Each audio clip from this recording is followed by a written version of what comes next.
Assalamualaikum warahmatullahi wabarakatuh. Selamat pagi, salam sejahtera untuk kita semua. Yang terhormat Wakil Menteri Pendidikan Dasar dan Menengah Pak Atif Latiful Hayat dan Mas Fajar Rizaul Haq, kemudian para pejabat Eselon 1 yang bersama dengan saya pada kesempatan ini. Di sebelah kiri ada Bu Sekjen, Ibu Suharti, kemudian Bu Dirjen GTK, Bu Nunuk Suryani, kemudian di sebelah kanan ada Pak Tatang, PLT Dirjen Vokasi, dan di ujung ada Pak Aminuddin Aziz, beliau Kepala Badan Bahasa, dan juga para staf khusus Menteri, para staf ahli dan juga pejabat Eselon 2 dan juga rekan-rekan wartawan yang saya hormati. Pertama-tama saya menyampaikan terima kasih atas kehadiran saudara-saudara sekalian yang berkenan memenuhi undangan kami. Acaranya namanya Taklimat Media begitu ya, bukan Walimatul Urus gitu. Namanya Taklimat Media. Kemudian yang kedua, tadi sudah disampaikan sekilas oleh MC bahwa 2 bulan kegiatannya banyak sekali, tapi ada yang belum masuk itu mengisi pengajian itu belum masuk juga. Karena Menteri ini masih merangkap memberikan ceramah di sana sini gitu. Termasuk khutbah Jumat juga. Tapi khutbah Jumat saya kira jadwal semua saya batalkan. Karena dikira ini menteri kok masih ngambil jatahnya para khotib gitu kan, nggak enak juga. Kemudian yang kedua, saya menyampaikan terima kasih kepada seluruh jajaran di kementerian yang telah bekerja keras luar biasa dan mungkin juga pada 2 bulan terakhir ini bekerjanya terlalu keras juga gitu. Sehingga saya lihat sebagian dari para pimpinan di kementerian ini, pejabat Eselon 1 dan Eselon 2 sepertinya ada penurunan berat badan seiring dengan peningkatan aktivitas itu. Kecuali Bu Sekjen naik ya. Naik itu ada 2 kemungkinan, memang karena kerjanya naik atau yang lain-lainnya juga naik gitu. Padahal di kementerian ini sejak saya diberi amanah mulai kita giatkan lagi olahraga.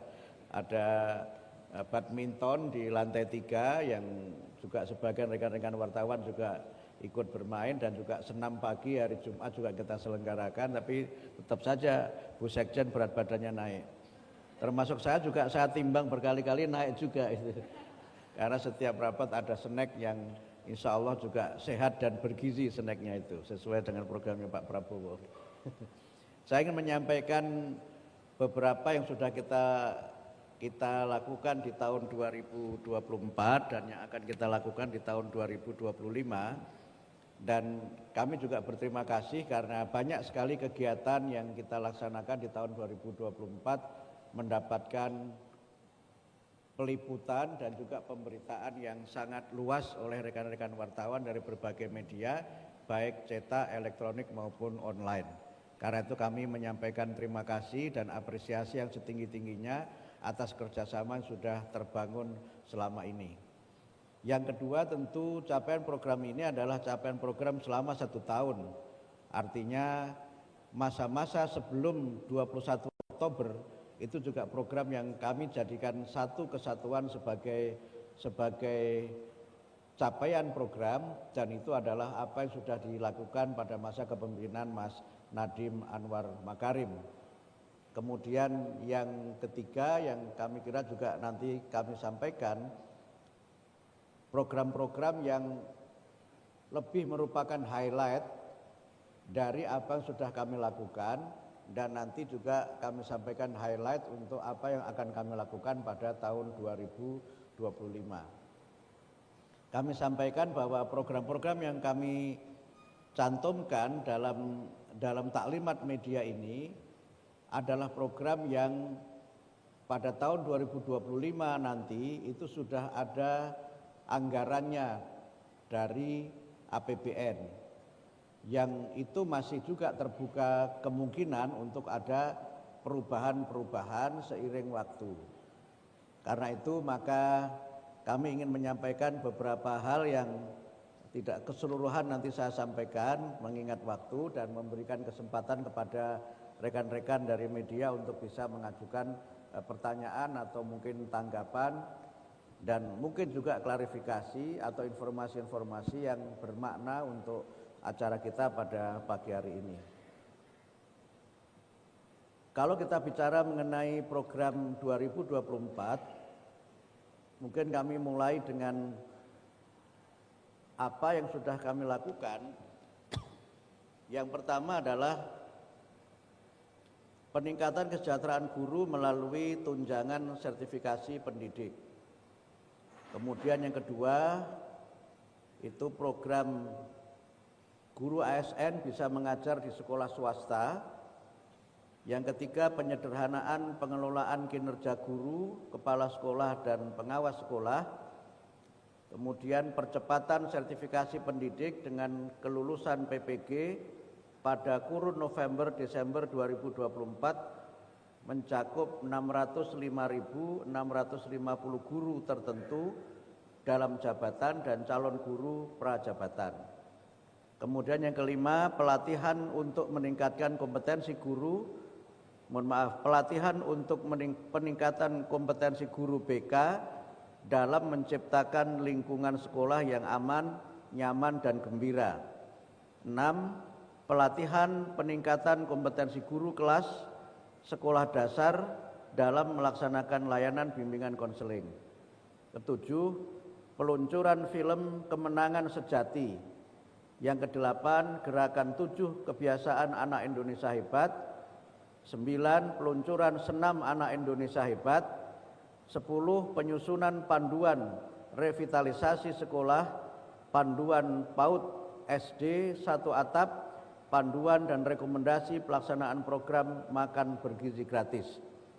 11. Pelaksanaan vocasionomics melalui forum kebijakan untuk dapat saling berinteraksi, berbagi dan berdiskusi terkait gagasan pendidikan vokasi dan ekonomi.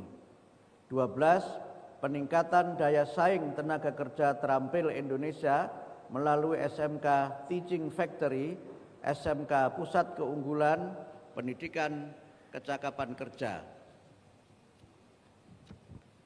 13. Lomba Sastra Siswa Nasional tahun 2024 jenjang pendidikan dasar dan SMP yang diikuti oleh 2.137 siswa mengikuti lomba mendongeng dan 2.453 siswa mengikuti lomba menulis cerita. 14. Gerakan Bangga, Mahir dan Maju dengan Bahasa Indonesia.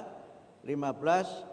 Festival Literasi Swantara Aksara dengan mengusung tema Membumikan Literasi, Menguatkan Aksi sebagai upaya perluasan keterlibatan para penggerak literasi untuk meningkatkan literasi masyarakat Indonesia secara keseluruhan. 16. Pelibatan komunitas sastra sebagai upaya penguatan apresiasi masyarakat terhadap karya sastra yang merupakan wahana ekspresi nilai luhur dan kreativitas berbahasa. 17. Perayaan 100 tahun A.A. Nafis dan perayaan Bulan Bahasa dan Sastra untuk meningkatkan pemahaman dan apresiasi masyarakat terhadap bahasa dan sastra Indonesia. 18. Penguatan literasi numerasi berbahasa PISA melalui penyusunan perangkat pembelajaran, penyediaan buku teks utama dan buku non-teks untuk pendampingan pembelajaran, sosialisasi dan penguatan kapasitas sumber daya manusia, sarana prasarana, satuan pendidikan dan FGD kualitas pembelajaran sains. 19. Temu wicara dan koordinasi dengan berbagai pemangku pendidikan, untuk kebijakan pendidikan yang partisipatif serta membangun kerjasama dan kolaborasi antara pemerintah dan masyarakat dalam mewujudkan pendidikan yang berkualitas dan merata. Kami juga telah melakukan beberapa pengkajian yang berkaitan dengan kebijakan-kebijakan di lingkungan Kementerian Pendidikan Dasar dan Menengah.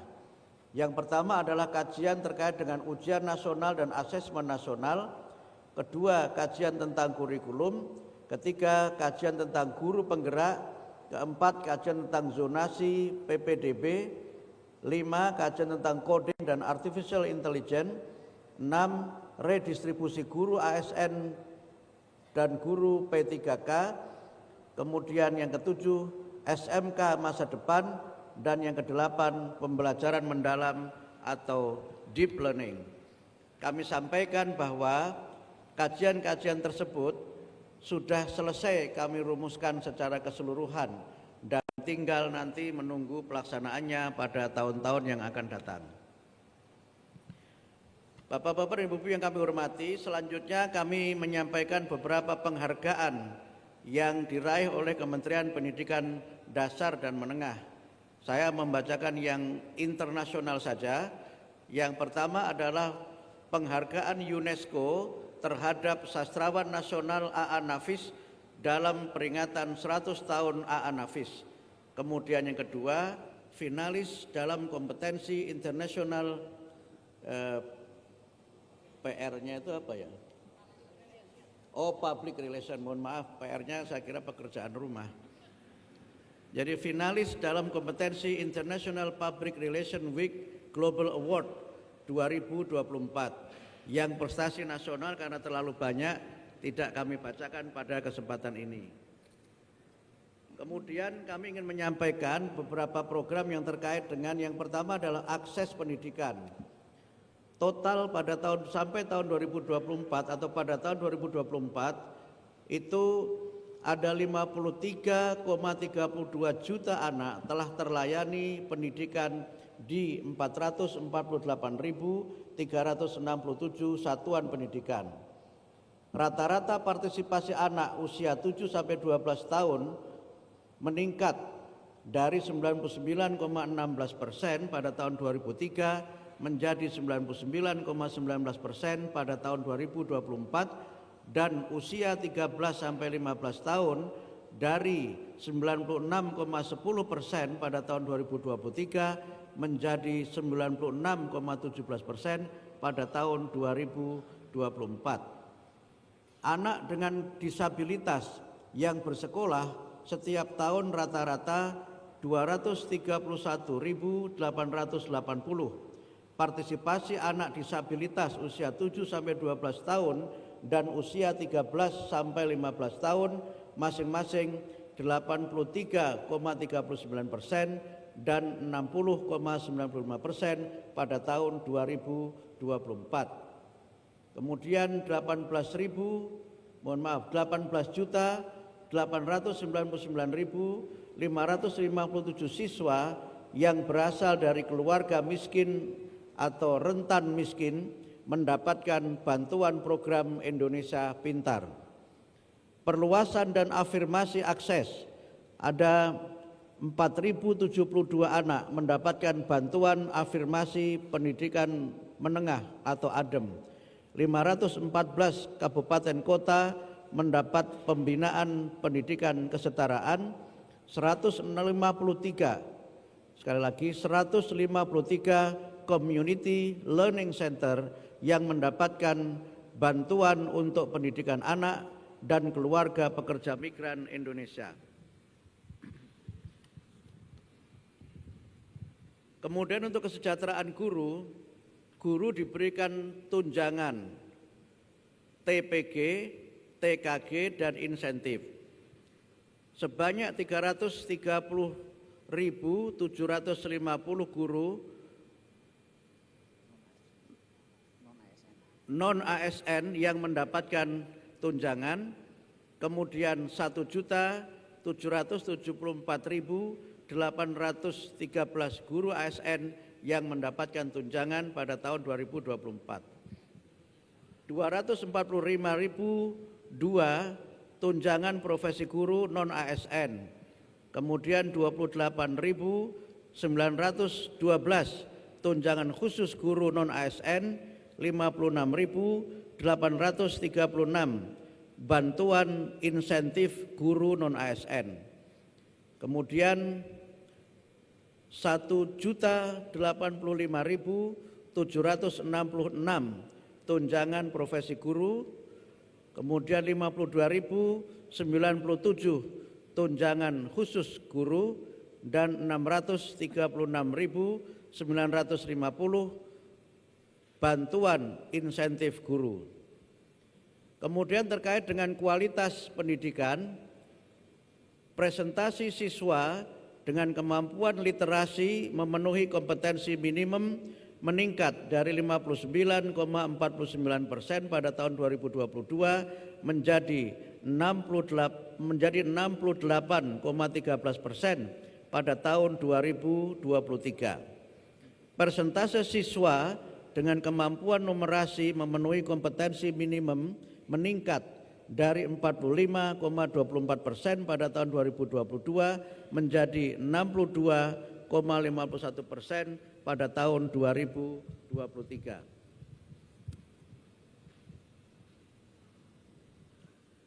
Selanjutnya kami sampaikan pelaksanaan program prioritas nasional 2024. Capaian kualitas pembelajaran dan penguatan karakter pada ekosistem pendidikan.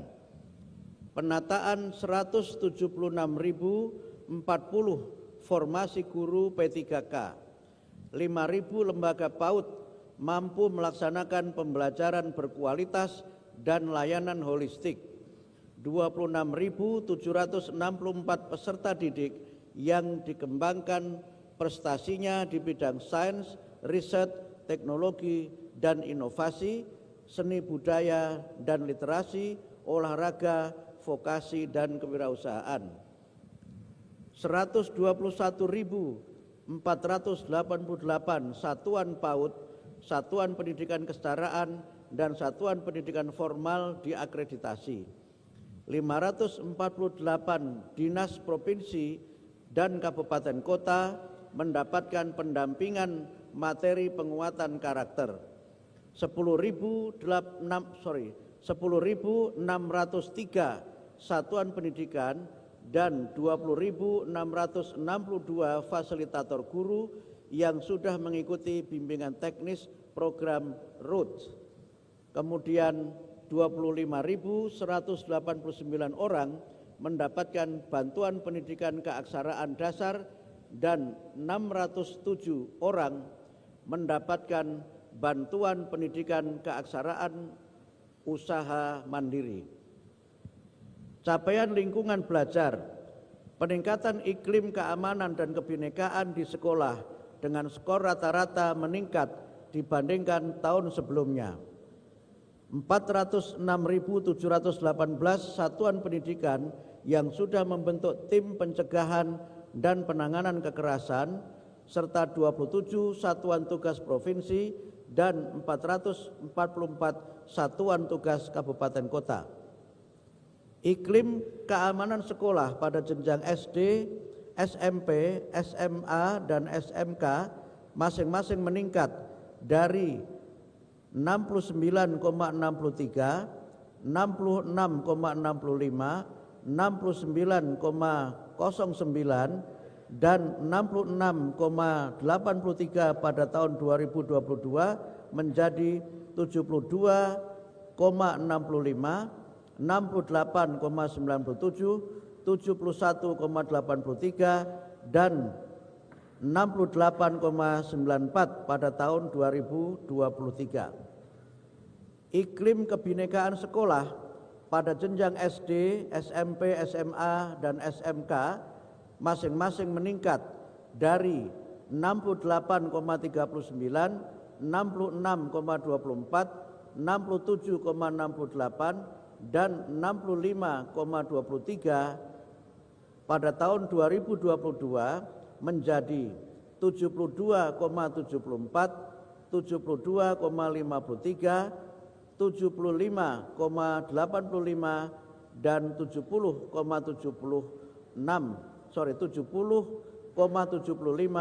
pada tahun 2023. Penguatan pendidikan vokasi, upaya strategis untuk meningkatkan keterampilan siswa dan tenaga pendidik melalui program magang, sertifikasi, pelatihan kurikulum dan kemitraan dengan dunia industri. 2096 SMK menerima penguatan pembelajaran berbasis industri 4.0 dari proyek kreatif. 146.207 siswa SMK mengikuti magang dan sertifikasi kompetensi. 24.732 peserta program pendidikan kecakapan wirausaha atau PKW. 57.604 peserta program pendidikan kecakapan kerja atau PKK.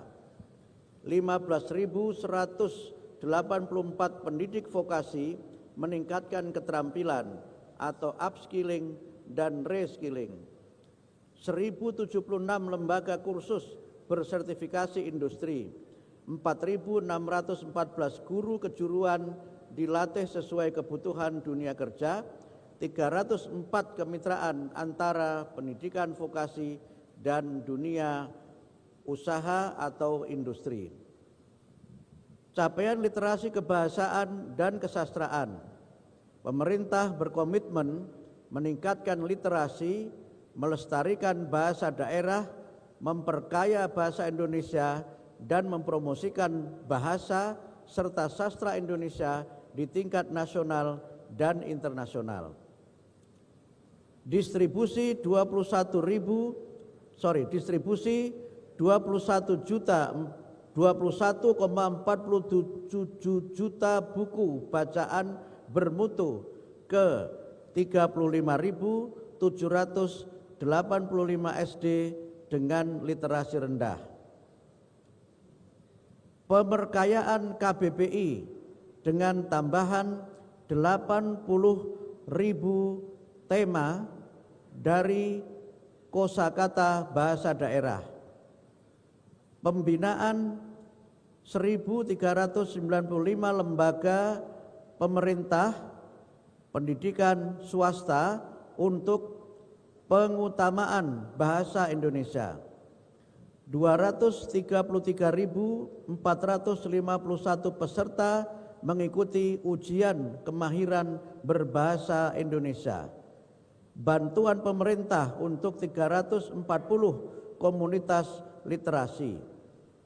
Revitalisasi 114 bahasa atau dialek untuk 11.568 orang di 38 provinsi dan 608 komunitas. Dukungan bagi 121 komunitas dan tokoh sastra aktif.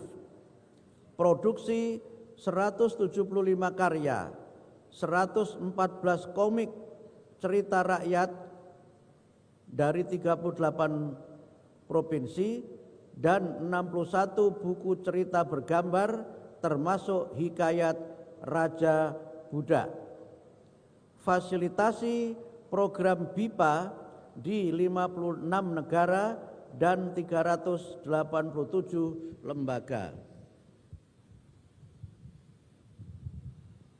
Selanjutnya akan kami bacakan untuk program tahun 2025. Tahun 2025 ada beberapa program prioritas. Program prioritas untuk tahun 2025 adalah program-program yang berkaitan dengan sarana dan prasarana yang memadai, pendidik dan tenaga kependidikan yang kompeten dan sejahtera, lingkungan sosial budaya yang mendukung, pembelajaran adaptif dan bermakna, kemudian yang berikutnya adalah ketersediaan layanan yang merata, pembiayaan pendidikan afirmatif, layanan pendidikan inklusif, dan pengembangan talenta unggul. Sesuai dengan visi pendidikan bermutu untuk semua, kami berusaha untuk melakukan beberapa program yang berkaitan dengan penguatan pendidikan karakter, kemudian wajib belajar 13 tahun dan pemerataan kesempatan pendidikan, peningkatan kualifikasi, kompetensi, dan kesejahteraan guru, pengembangan talenta dan prestasi, pemenuhan dan perbaikan sarana dan prasarana pendidikan, serta pembangunan kebahasaan dan kesastraan. Dalam kaitannya dengan pelaksanaan program tahun 2025, kami sudah mendapatkan DIPA yang diserahkan langsung oleh Bapak Presiden, yang anggaran untuk Kementerian Pendidikan Dasar dan Menengah adalah 33,5 triliun. Itu dari total anggaran pendidikan 724,2 triliun. Dengan dana 33,5 triliun itu, kami memiliki program prioritas pada tahun 2025, yaitu wajib belajar 13 tahun dan pemerataan kesempatan pendidikan. Yang kedua, penyediaan bantuan pendidikan dasar dan menengah bagi 18,59 juta siswa melalui program Indonesia Pintar. 3. Pemberian bantuan afirmasi untuk siswa daerah 3T dan Papua melalui program beasiswa ADEM bagi 3.879 siswa.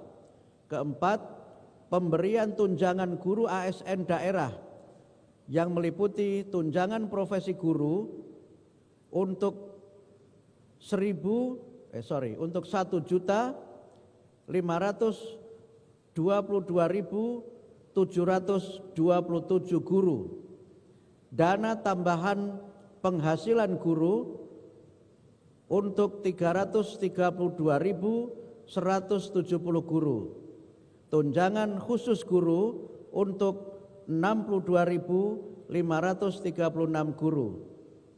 Berikutnya adalah pemberian tunjangan guru non-ASN yang meliputi tunjangan profesi guru 392.802 guru, insentif guru untuk 57.000 guru, tunjangan khusus guru untuk 28.892 guru. Pelatihan peningkatan kompetensi guru bimbingan konseling untuk 22.000 guru. Pendidikan profesi guru untuk 395.235 guru dalam jabatan dan 19.808 peserta prajabatan. Program prioritas berikutnya adalah penyediaan bantuan operasional satuan pendidikan yang meliputi BOS reguler bagi 43.387.718 siswa SD, SMP, SMA, SMK, dan SLB. BOP PAUD reguler untuk 6.135.659 siswa. BOP kesetaraan reguler untuk 939.835 siswa. Kemudian BOSP kinerja untuk 51.439 satuan pendidikan. Program prioritas berikutnya adalah program revitalisasi pada 10.440 satuan pendidikan rehabilitasi, penambahan ruang pembelajaran dan satuan pendidikan baru untuk mendukung perluasan akses dan penguatan pembelajaran berkualitas seiring dengan upaya mendorong dampak ekonomi kepada masyarakat. Berikutnya adalah pendampingan kurikulum pembelajaran karakter dan mutu bagi 514 kabupaten kota dan 38 provinsi serta fasilitasi penyelenggaraan pendidikan keaksaraan untuk 33.000 orang. Berikutnya, fasilitasi pengembangan anak usia dini holistik integratif atau PAUD HI pada 10.000 lembaga dan implementasi kurikulum nasional di seluruh jenjang dan PAUD sampai menengah di seluruh provinsi dan kabupaten kota. Program prioritas 2025, penguatan pendidikan karakter bagi siswa jenjang pendidikan dasar dan menengah, pengembangan talenta dan prestasi peserta didik dengan penyelenggaraan 21 ajang talenta nasional dan keikutsertaan dalam 17 ajang internasional. Berikutnya, penyediaan beasiswa prestasi yang di dalamnya terdapat beasiswa unggulan Dharma Siswa dan beasiswa Indonesia Maju sebanyak 7.104 orang pada belanja Kemendikbudrismen dan 1.366 orang penerima beasiswa Indonesia Maju pada program kolaborasi LPDP.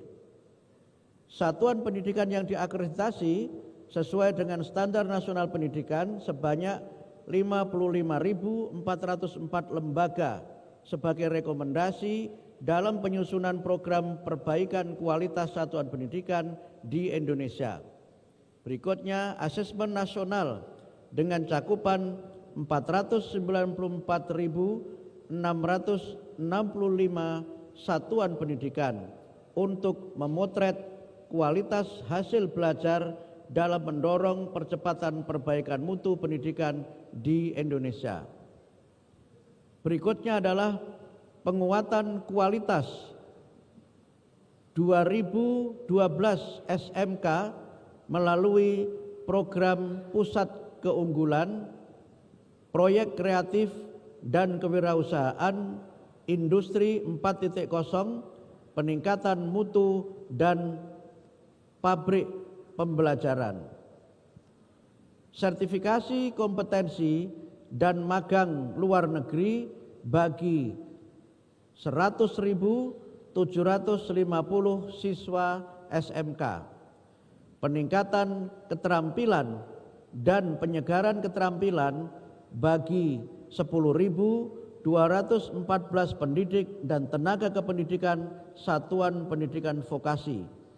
Pendidikan kecakapan kerja dan pendidikan kecakapan wirausaha bagi 19.699 anak tidak sekolah. Distribusi 1.530.000 buku bacaan bermutu ke 5.100 SD dengan literasi rendah. Pembinaan 1.402 lembaga pemerintah pendidikan swasta untuk pengutamaan bahasa Indonesia. Bantuan pemerintah untuk 200 komunitas literasi dan sastra serta fasilitasi program BIPA di 56 negara dan 408 lembaga. Bapak-bapak, ibu-ibu, saudara sekalian, demikian sudah kami bacakan program-program yang sudah kami laksanakan pada tahun 2024 dan yang insya Allah kami laksanakan pada tahun 2025. Yang kami sampaikan itu adalah informasi untuk menjadi pengetahuan publik sebagai bagian dari akuntabilitas kerja yang telah kami lakukan dan bagian dari upaya kita untuk memberikan layanan pendidikan bermutu untuk semua dalam rangka membangun generasi Indonesia yang cerdas dan maju. Saya kira demikian yang dapat kami sampaikan, sekedar pengantar, dan nanti untuk pertanyaan-pertanyaan dan juga mungkin tanggapan akan diberikan tanggapannya dan jawabannya oleh para dirjen dan para direktur serta seluruh jajaran di lingkungan Kementerian Pendidikan Dasar dan Menengah. Terima kasih. Nasrun minallah wa fathun qarib. Wassalamualaikum warahmatullahi wabarakatuh.